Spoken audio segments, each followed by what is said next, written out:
প্রাক মুহূর্তে ভারত মাতা পুজো হয়ে যাচ্ছে।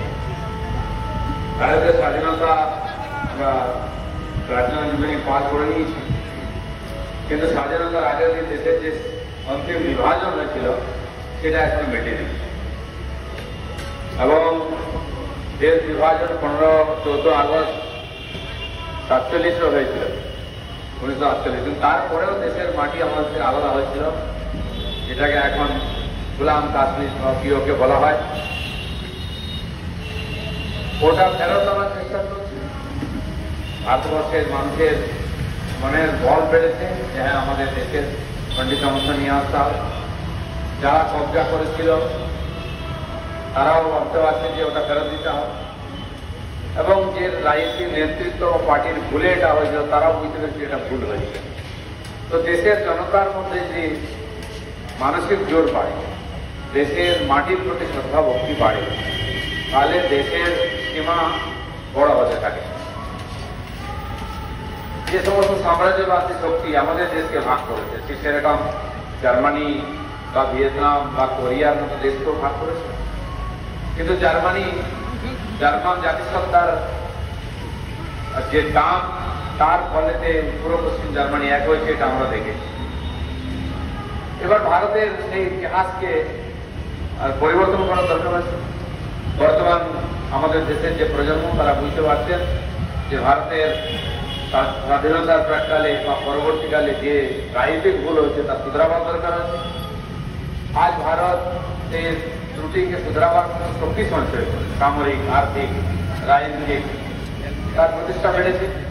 তাই সেটাকে শুধরে দেওয়ার দরকার। আজাদ কাশ্মীরকে প্রথম নিতে হবে, আজাদ করতে হবে, আর তারপরে এই প্রক্রিয়া আরো এগোবে।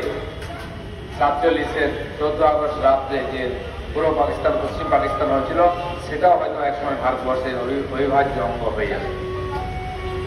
আর যেভাবে ভারত শক্তিশালী হয়ে বিশ্বের মধ্যে প্রভাব বিস্তার করছে এবং পাকিস্তান ধীরে ধীরে একদিকে আইসোলেট হয়ে যাচ্ছে সমস্ত শক্তি থেকে, শারীরিকভাবে মানে সামরিকভাবে, আর্থিকভাবে দুর্বল হয়ে যাচ্ছে, রাজনৈতিকভাবে বিচ্ছিন্ন হয়ে যাচ্ছে, এই বিভাজন যে ভুল ছিল এটা প্রমাণ হয়ে যাচ্ছে।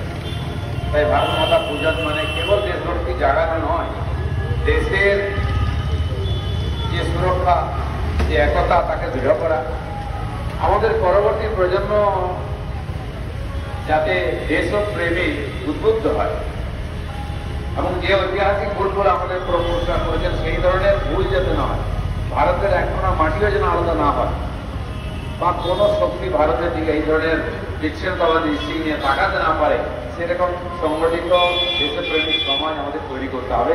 ভারত মাতা পূজনের উদ্দেশ্য এটাই। পরাধীন কালে ভারত মাতা পূজনের কল্পনা এসছে। আজ যে মূর্তিকে আমরা পুজো করছি, সেই মাতৃ মূর্তি তো কল্পনাই। অবনীন্দ্রনাথ ঠাকুরও যে ভারত মাতার ছবি এঁকেছিলেন, সেটাও এরকমই ছিল। তার কল্পনাতে মাতৃরূপে দেশকে দেখা, পুজো করা, কল্পনা করার কথা বলা। শ্রী অরবিন্দ বলেছেন, লোকে দেশকে মাটি, কাঠ, পাথর, নদী নালা মনে করে, আমি দেশকে মা মনে করি, পুজো করি। এবং তিনি শেষ জীবন অখণ্ড ভারতের মানচিত্রের সামনে নিজের তপস্যায় নিজের শরীরকে শেষ করেছেন এবং শেষ দিন পর্যন্ত অখণ্ড ভারত মাতার তিনি তপস্যা করেছেন।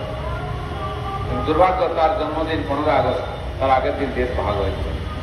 এই ত্রুটিকে শুধরে নিয়ে মহাপুরুষদের যে বলিদান, তপস্যা, তাকে সফল করার জন্য বর্তমান প্রজন্মকে দায়িত্ব নিতে হবে।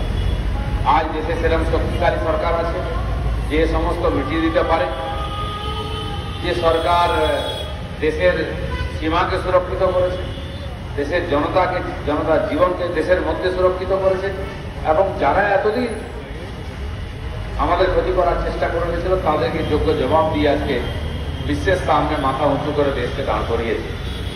ভারত একটা খালি দেশ নয়, বিশ্বের মহাশক্তিদের মধ্যে একটা বলে আজকে পরিগণিত হয়েছে। সেজন্য যে ভাবনাত্মক আবেগ আত্মক আমাদের যে প্রচার দেশের প্রতি, সমাজের প্রতি, দেশের সংস্কৃতির প্রতি, সেটাকে আমাদের করে যেতে হবে। ভারত মাতা পূজনের মাধ্যমে বর্তমান দেশের যে আমাদের আর্থিক শক্তি, আমরা চতুর্থ জায়গায় পৌঁছে গেছি, তৃতীয় জায়গায় চলে, আমাদের যে সামরিক শক্তি, 2-3 জায়গায় 2-3-4 মধ্যে আমরা আছি। টেকনোলজিতে আমাদের দেশ প্রতিদিন এগোচ্ছে। সে মহাকাশযান থেকে আরম্ভ করে ভ্যাকসিন তৈরি হোক, কম্পিউটার থেকে আরম্ভ করে মোবাইল তৈরি, আধুনিক দুনিয়াতে কম্পিটিশন করে দুনিয়ার সামনে মাথা উঁচু করে দাঁড়াবার জন্য যা যা দরকার আমরা করেছি। এবং বর্তমান যে আমাদের যুব প্রজন্ম, তারা সারা দুনিয়ার সামনে নিজের যোগ্যতা এবং প্রতিভার পরিচয় দিচ্ছে। যেন সমস্ত সমাজকে একত্রিত করতাম, মনের হীনমন্যতা ভুলে যেতাম, যে পুরনো ভুল ইতিহাস পড়িয়ে আমাদের মানসিকতাকে নিচু করা হচ্ছে, ইতিহাসকেও পাল্টে ফেলতাম। শুরু হয়ে গেছে সব দিক দিয়ে। আমি আশা করব মাননীয় নরেন্দ্র মোদীর নেতৃত্বে দেশ যেভাবে এগোচ্ছে, সত্যি সামর্থ্য অর্জন করছে, জনতাকেও তার সঙ্গে পুরোপুরি এগোতে হবে। এখনো অনেক